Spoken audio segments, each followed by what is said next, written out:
Hello and welcome to this, the third episode of Here's the Thing, 8-minute movies. One of those, one way round. Sometime I will decide what this is called, and that is not today. Hello, I am Kieran. And I'm Peter, and I feel like which is the title and which is the subtitle is kind of our own version of the thing that we're playing with you. Which one of them is infected, though? The subtitle. Well, we'll have to keep an eye on that subtitle. How are you feeling today, Peter? I'm feeling all right, all things considered. Yeah, I'm okay. I'm not loving that every time someone asks you how you're feeling, you have to kind of caveat it around 2020, but sure, whatever. How are you feeling today? Well, today I'm fine, apart from the terrible, terrible anxiety about the state of the world and my own place in it. But aside from that, fine. Yeah, exactly, yeah. We could sum up this year with asking people how they are with fine asterisk. Yeah, everything is asterisk. I feel fine, terms and conditions apply. Yes. All right. Last time I forced you to introduce the concept as a punishment for your hubris. And so I guess the duty falls to me this time. So I am medically obsessed with The Thing, a film from 1982. And I have decided to make this podcast wherein I, a person who has seen it 100 million times, forces my friend Peter, who has seen it perhaps 5 times, to watch it in excruciating detail while I vomit up every possible fact I can find about it, and we talk about it so much that it robs it of any charm or joy that it has for either of us. What a great concept. Do you agree? Let's both learn to hate The Thing together. I've got a longer journey than you, my friend. It'd be interesting if the trajectory of this podcast is me learning to love The Thing while you just slowly turn against it. Spoilers, episode 14 is just you talking while I sit there in abject silence. Yeah. Smoking a cigar. Which I stub out on a photo of Kurt Russell. Yes. I would be very impressed if that was the ending of this, but given how 2020 has been, like you say, who fucking knows what anything is anymore? Nothing has any meaning. Let's all just watch movies in tiny chunks. So, where are we? First of all, I guess we've reached 24 minutes into The Thing now. So how are you feeling about it? What are you feeling about these first 3 little chunks I've exposed you to? Well, I am noticing that in this format that we have going, I'm noticing the structure of the film a lot more. Like, it's just making itself a lot more apparent to me, and so it's occurring to me that at this stage of the film, we're still in the stage of building up mysteries. So during this segment of the film as well, we've got a lot of new little mysteries introduced and a lot of questions being raised and not very many answers being given.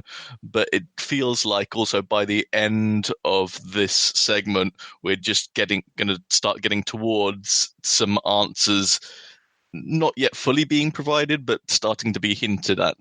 Absolutely. I'm enjoying the format because I think came up last time, like forcing me to pay attention to specific chunks of it is helping bring out scenes and stuff that I just sort of gloss over when I'm watching the film because I've seen it so many times. Also, I have noticed that the major beats of the film do seem to fit quite nicely into this 8-minute format. So it seems like each time we've done this, the bit that we've watched has told a little story that is self-contained. When I did the year and a half of in-depth movie research while preparing for this podcast, I discovered that scientifically most films are easily broken into 8-minute chunks. Ah, well, there you go. I'm sorry. It was just it was just a number that was easy to remember. I didn't do any research for this. I almost believed that. I almost believed that. I apologize to you and the listener. No, but it does make sense, right? There's probably something about the human attention span that has gradually evolved in how people edit these films to be most effective.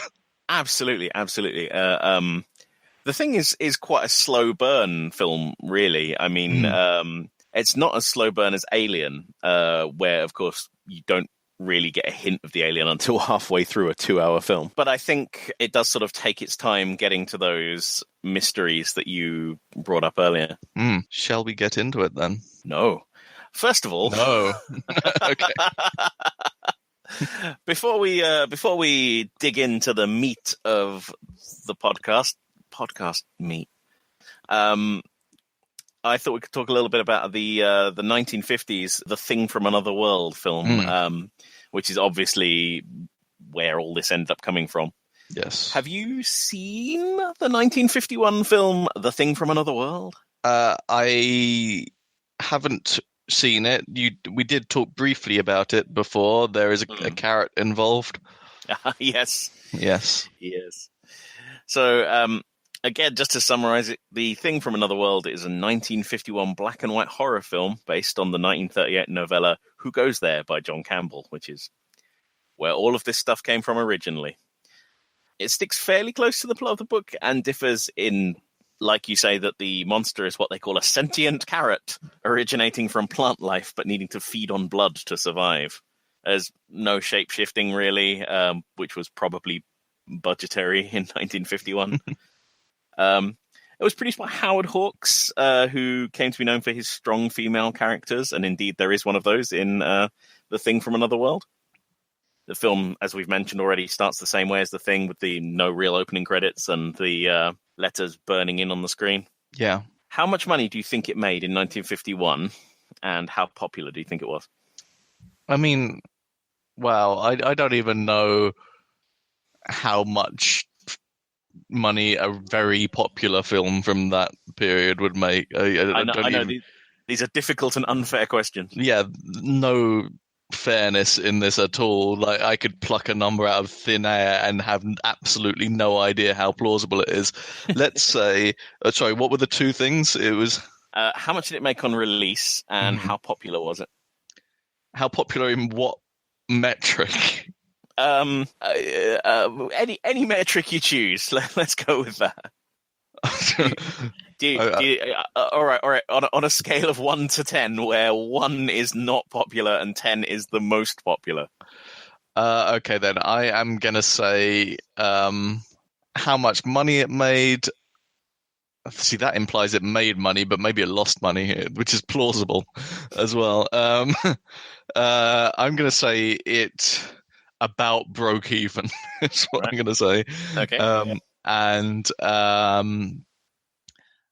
I am going to say that on a scale of 1 to 10, it was a 3 in popularity, on account that if it was a 1 in popularity, then it would be so unpopular that no one would have cared about it enough in 1982 to make another version of it, maybe. I don't know. Now, see, I think you've slipped into your jaded millennial mindset there, Peter. Right. The film made $2 million on release. Sounds like a lot.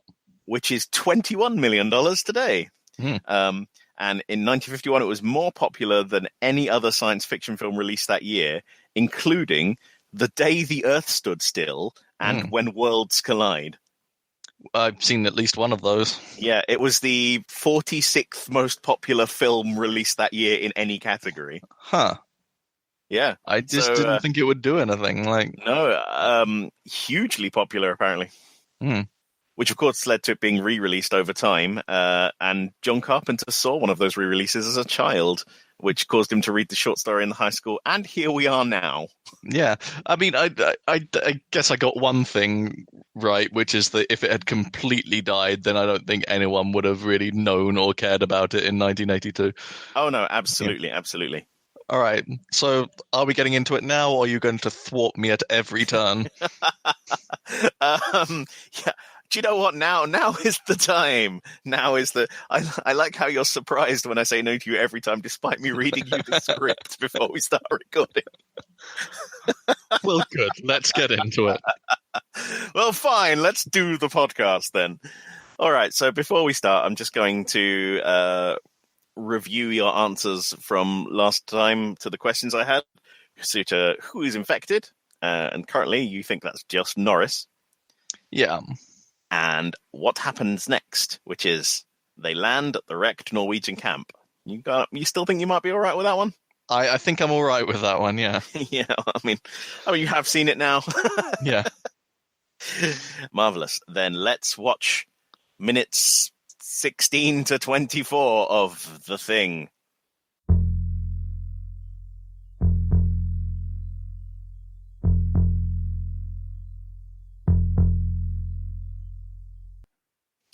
So as before, I'm just going to read the headings out, and if you've got something you want to chip in with, like, just say stay quiet. If you don't, after like 5 or 6 seconds, I'll just move on to the next one. Yeah.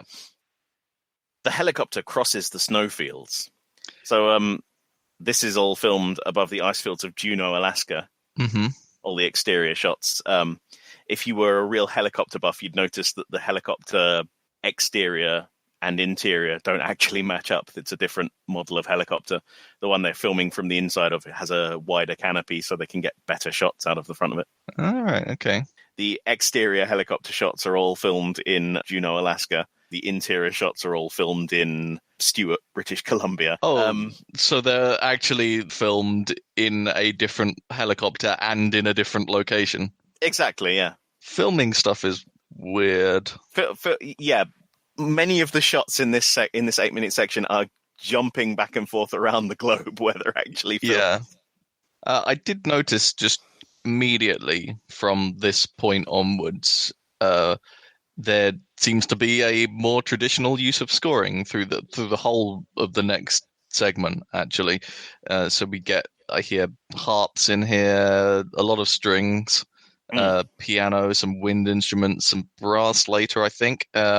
So quite a full orchestra playing mostly just quiet background stuff, but definitely a switch from the almost entirely synth stuff that we were hearing before. I don't know the reason for that choice. I've been trying to think about what might be behind that, but I don't really have anything. But it is kind of interesting that it does move to a more kind of traditional scoring for this segment. I think in part it's a traditional way to build suspense, isn't it? With orchestral music in the background, like a lot of films use that.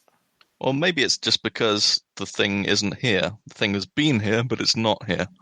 It's moved on. You think the presence of the thing is detectable by synths? Synths. Oh, yeah.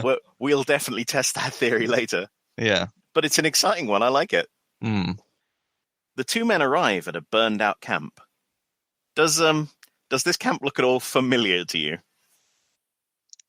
Oh, I think you might have mentioned it before at some point, but is this the same camp but just destroyed? It is. This set is the Norwegian base, which is just their camp, Outpost 31, but after being exploded at the end of the film. So if you're confused about filmmaking with different shots in different locations, this is very far in the future from the other shots as well. Several months later. This set is built in Stewart, British Columbia. And a fun fact I don't think I mentioned last time is that because Stewart is quite a small town, there isn't really room to put up all the people involved in a production. So they towed in a barge, and they all lived on the barge. That's where all the crew spent all their time, either on the barge or in one of the bars. Or, I presume, also working, Well, yeah. I don't want to imply they're all alcoholics, just, it was the 80s, man. Yeah. They enter the camp, and explore. We have McCready here with a Hey Sweden, which I think he gets confused about earlier as well in the film. He does, yeah. I think what we're getting, and we'll have a bit more of this later, is that McCready isn't really that interested in details. Yes. Yeah, he's a broad strokes man, I guess. Yeah. This particular shot starts with a shot through the window of the camp, looking out of them as they arrive, and they go up to tracking them as they arrive through the door, which I thought was a very good shot. It's quite unusual. It definitely makes it seem like they're being watched, which really sort of ramps up the paranoia at this point. This whole section here where they're exploring the Norwegian base was much longer in the original script and in the Alan Dean Foster adaptation. Oh, we'll get to Alan Dean Foster at some point, I'm sure. But it was shortened for time, and I think it kind of works because they get to all the beats they need to get to here in the Norwegian base quite quickly. Yeah. What did you think about the lighting here? You know what? I didn't even really think about the lighting. It's good, I guess. Good lighting. Well done. So this is all John Carpenter notes the idea of Dean Cundy, the cinematographer, and director of photography, obviously. So he lit this set with a lot of deep blues, and that sort of gives it that Arctic look. I was thinking that it does look cold, and I don't think that's just because it's full of icicles. I think that there's more to it than that. Yeah, they do a really good job with the lighting here, I think. No one is around. So this is the point where I find the music starts being really effective at setting the scene. I mean, you've already mentioned some of it, and the devastation in the camp they find, it's all on fire when they arrive. This section, there's enormous holes in the wall that obviously you wouldn't really want to have in an Antarctic base. So it's almost like what happened here? What caused all this destruction? Yeah, we start to hear the motif that we heard on synths earlier as well. I think we're hearing that on brass. There might be some synth mixed into it. I couldn't tell after listening to it a couple of times. But yeah, it's definitely an effective use of that motif. There's a real sense of mystery and dread to it.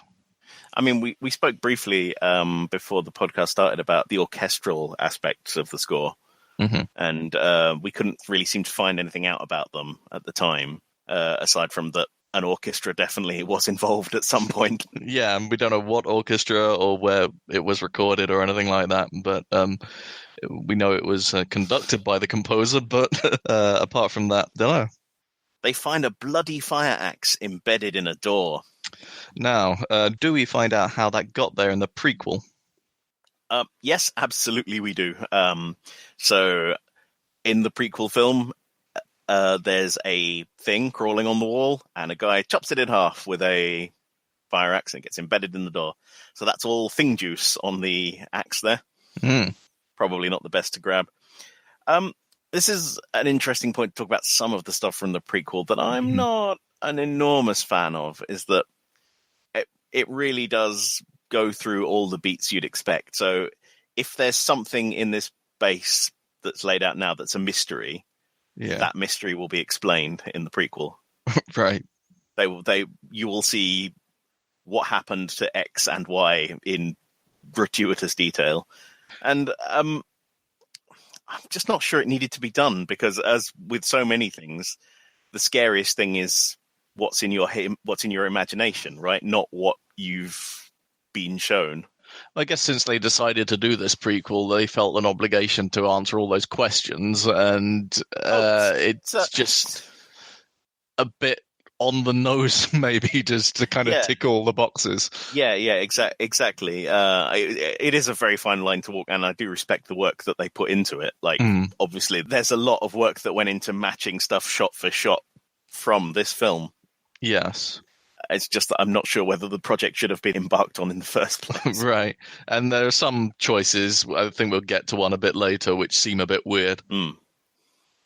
They find a trail of blood. The blood leads to a dead man in a chair. Now, he's a suicide victim. Does it really strike you as a suicide? Well, I mean, certainly the razor and the wrists point to that, but then there's the massive, like, gaping Yeah, gash in the neck as well. exactly. I mean, the thing that I've always noticed here is, you Mr. Ding, that he's cut both of his wrists and also his throat down to the bone. That doesn't seem like a thing you can do. And yeah, that doesn't seem like that was done with that little razor. Oh, well, I mean, it's a straight razor. You can probably get a cut like that, but Well, maybe. I don't think you could. Maybe it's morbid to talk about this. I don't know. I just genuinely don't think you could cut both. Well, I mean, what's the order he's done it in? He's cut both wrists and his throat. I'm like, so if you go throat, hang on. This is going to get terrible. So, all right. So he's holding in his right hand. He cuts his left wrist. Yeah. Then he's still holding the razor in his right. No, so I think he's going to start. So hang on. Yeah. Here's the order, right? So he takes his cutthroat razor out and goes, "It's scary here. I'm going to kill myself." Yeah. He puts the razor in his left hand, slashes his right wrist, Yeah. probably cutting through all those tendons and stuff. Puts the razor in his right hand, cuts his left wrist, then slashes his throat. Man, it's a suicide. I mean, because we see it in the prequel as a suicide, but again, should we be using that as a primary source? Who knows? Yeah. But if it is, it's well overkill. I mean, I sort of like the implication that he's killed himself, but I don't know.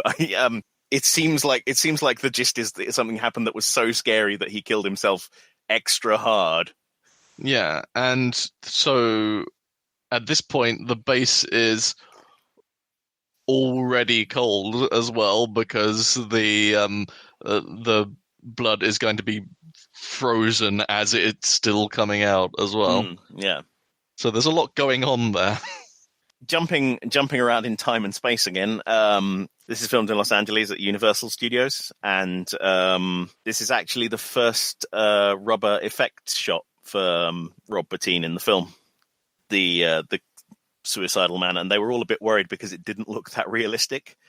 But he came out and slathered on some slime all over it, and now it looks great on film. I would say this effect stands up quite well. Yeah, no, I don't think there's anything that's particularly unrealistic about the shot, apart from, as we were talking about, the trying to explain the story behind it.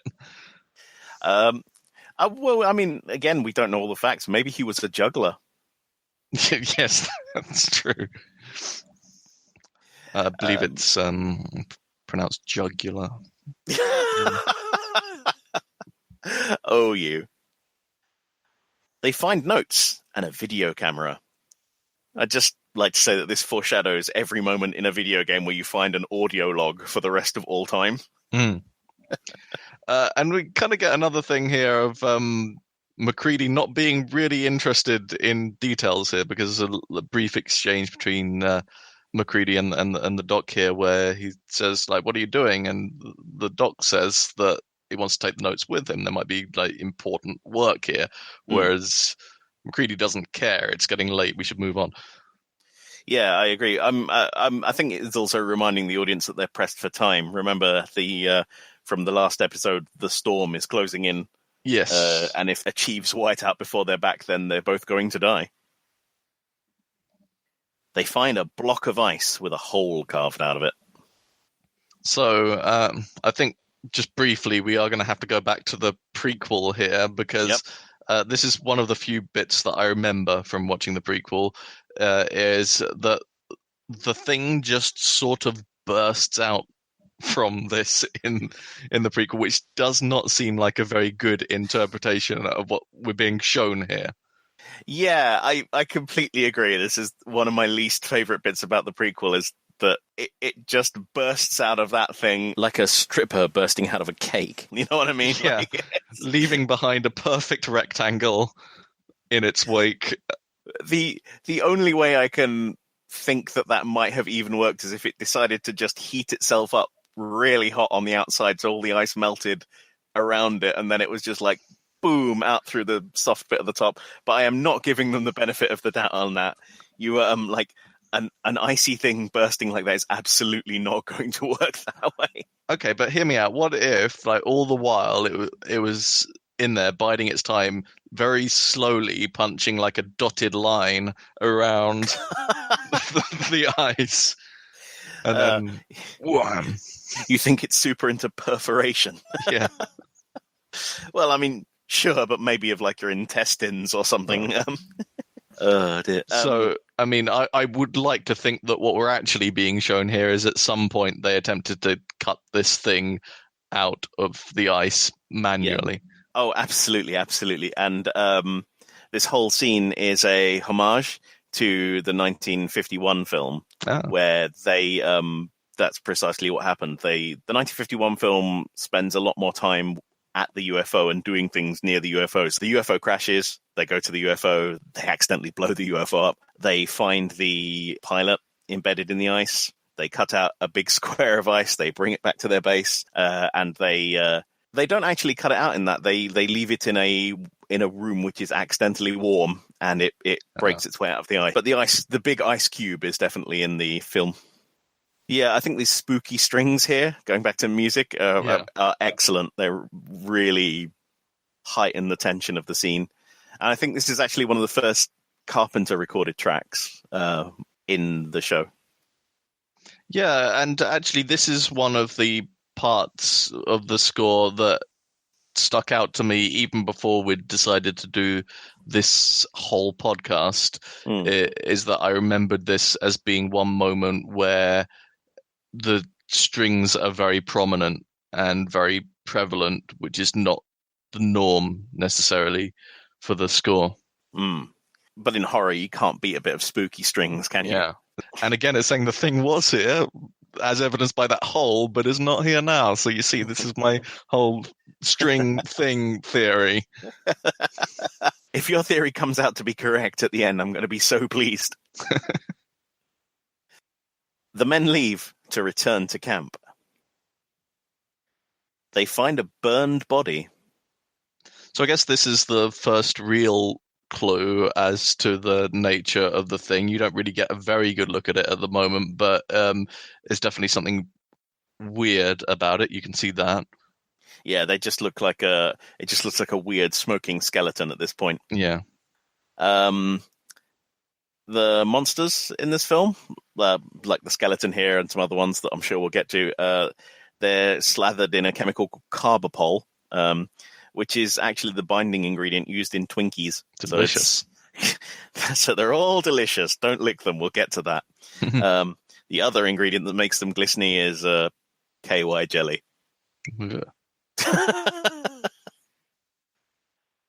They return to Outpost 31 in the helicopter.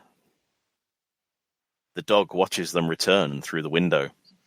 So, you still haven't been given a really good reason to be suspicious of the dog yet, but there is something about the behavior and the use of shots here which is unnerving, but it's difficult to pin down exactly why.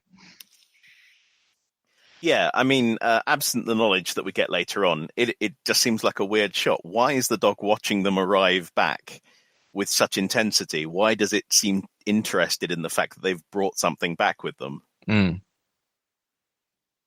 men manhandle something heavy inside. They've brought the body back with them. They reveal it to all the horrified men. So Kurt Russell calls this scene an 8-man acting contest. Which I thought was quite good. To see who is the most horrified. There's a lot of hands going over mouths and things. Yeah. But we'll get to that. The smoke rising off the monster is a substance called AB smoke, which is 2 compounds where you spray one on and then you spray the other on, and then smoke is evolved. And it's not legal to use it anymore because it's not safe to breathe. Ooh. So this is not a great shot from the point of view of these guys. All that coughing is absolutely legitimate. Yeah, and it just looks like it stinks, honestly. It just really... Yeah, no, they Rob Bottin did a really good job with this sculpture. Mm. Back to AB smoke, the Aliens cast, they all got treated for lung problems because of AB smoke. Ugh. It's nasty stuff. Yeah, I found an interesting quote somewhere, I can't remember where I heard it, about why using physical models is so much better than using CGI, because if this was a CGI shot, they'd be looking at a green blob on a table, right? Or Yeah. Sierpinski triangles or whatever, and they'd be told to look terrified at this thing that you've seen. And when you act terrified, the actor's brain goes, I must act terrified of this thing. And they go, ah. But when they actually physically see something in front of them that is revolting and terrifying, their brain will go through a whole bunch of legitimate micro expressions, which you don't pick up with. Obviously, when they're thinking about acting, they don't deliver. Yeah, I used to be a bit kind of eye-rolly about people who were overly enamored with physical effects, because while I didn't really have an opinion about it, I feel like maybe it was just a reaction of just being resistant to change in techniques and stuff, because like a lot of CG is really good, but the more I watch older films and rewatch older films, the more I do get the sense that physical effects of a lot of different kinds actually really do add something, and you really can tell, even if you can tell to the point you can tell that it is an effect and not real. Yeah, it breaks your immersion. It does a little bit, I guess, but there's still something about it, even in those situations where you feel like in some intangible way, you feel like the actors are responding to something that is really there. Yeah, and I mean, don't get me wrong. Like, I love physical effects, but I think the key nowadays is to use physical effects and CGI to fill the gaps. Which is what their original plan was for the prequel. Was to use physical effects and then, paint out the people operating the puppets with wires with CGI, and that would have been a great use of it. Yeah, but yeah, I totally agree. Like, it's really hard to describe, but the physicality of the things adds something to them. It does. You missed a ding. Blair is told to perform an autopsy. Remind me what Blair's role is again. He is the camp's chief biologist. Okay. I guess he's being told to perform the autopsy rather than the doctor, because this is not a human ? Yeah. Well, you bring that up. It is weird that they don't ask Copper, the camp's doctor, to perform the autopsy, but he does help out. So yeah, the reason I asked it is because, yes, why wouldn't the doctor be in charge of that situation? Yeah, that's a great question, and one which we don't know the answer to. Finally, we get a close-up of the grotesque body. And there's more kind of lingering looks on the various actors here, and this is something where I'm not sure whether I'm reading too much into it or not, because to me at least, now that I suspect that Norris has been infected at this point, there's something about the look that he gives that it looks to me like he's almost thinking about something else. Like he's not just being horrified at the situation that is in front of him. He's thinking, okay, what do I do now that this information has been found and is going to be investigated? Yeah, it's a really interesting take on that. I've never really paid that much attention to what he is doing, because that shot is placed in the middle of a vaguely hilarious collection of reaction shots. It pans between every man looking horrified and then looking at the next man as if to say, I'm horrified. Are you horrified? And they're like, yes, me too. And it's almost it's almost like he's not quite horrified enough. Like there's something else on his mind. Yeah, that is a really interesting point, and not something that I have really noticed before. We spoke about this slightly earlier, and while there isn't according to, the cast and crew, a legitimate infection timeline for everyone, like an official one. You don't know what individual direction they were receiving from John Carpenter on the set at the time. Yeah, because if the actor legitimately didn't know if he was infected or not, he maybe couldn't have put that much into his performance. But if he was given some sort of direction, which is that I don't think this character is going to be as horrified about this, or something that is something that changes the performance somehow. Yeah, definitely. Then maybe it's plausible that there is an element of that in what's going on here. It's a really interesting point. And with that, I think we reach the end of this 8-minute segment. I'm obliged to ask you 2 questions as before. What do you think happens next? So I am not entirely sure. I remember some of the things that are going to happen quite soon in the film. Great. Is that the first one? I don't know. I think it is the first one. We've been doing very bad at this today. Yes, we're very bad at this sub game. It sounded so good when I wrote it on the box. Yeah. Oh God, where was I? Right. Yes. So I also like that the game destroys your concentration.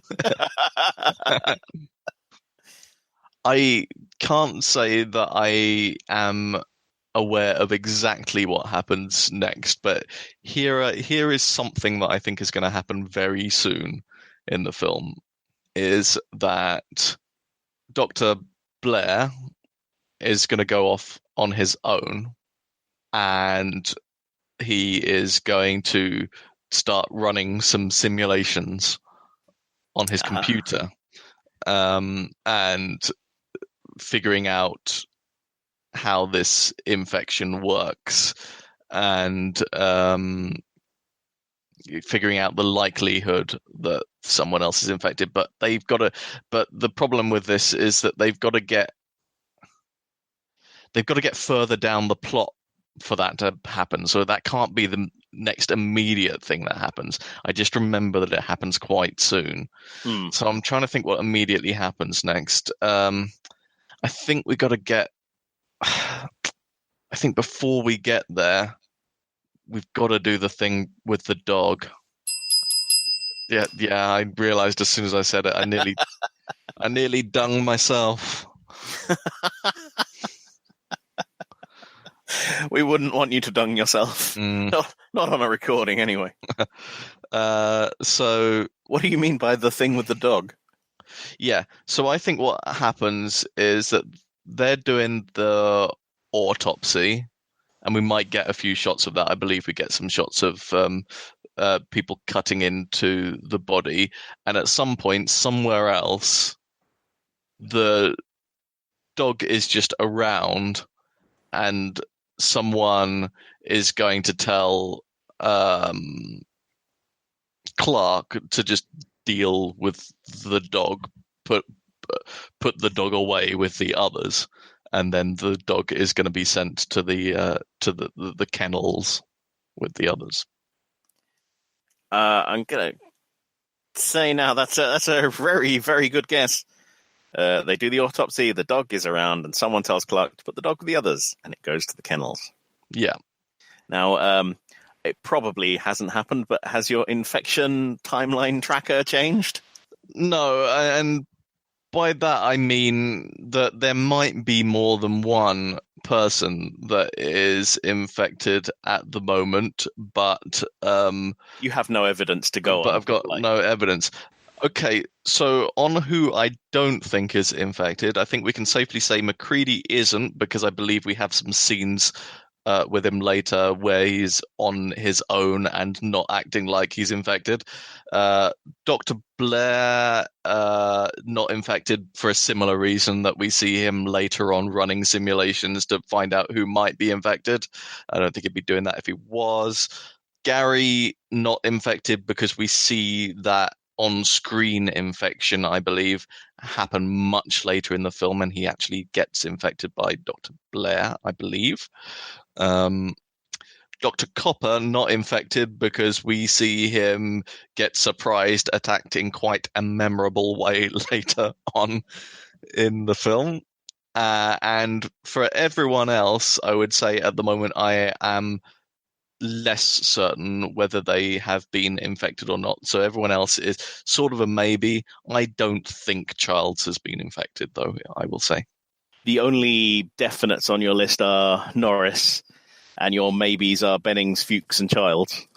I'd say my maybes are Bennings, Clark, Fuchs, Windows, Knowles, Palmer, and Childs. Yes, sort of, but I'm leaning towards no with Childs. Brilliant. Okay, well, I guess that's the end of this episode of the podcast. Ooh. I won't do special effects with my mouth anymore. I'm sorry. I apologize.